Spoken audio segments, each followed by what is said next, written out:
Hola, què tal? Soc l'Ernest, director de Common Films. I avui us ensenyarem com és un dia dins la preproducció del Maresme Film Festival. Ernest, on anem avui?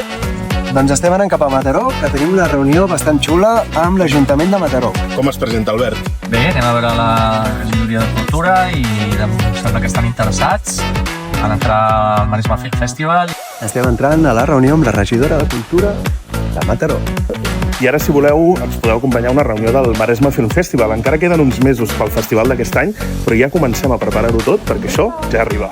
Com no pot ser d'una altra manera, les nostres reunions les fem a la nostra sala per antonomàsia, la Sala Moza. Això és un secret, però sempre som els primers a arribar, eh?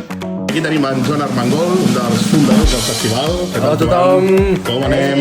Com va això? Aquí tenim l'Àlex Franquet, el responsable de comunicació del Maresme Film Festival. Només volia dir-vos que ja comencem a treballar de nou al festival d'aquest any, a l'edició del 2026. Tenim l'Albert Guinart, director del festival. Què tal, Albert? Molt bé, molt bé.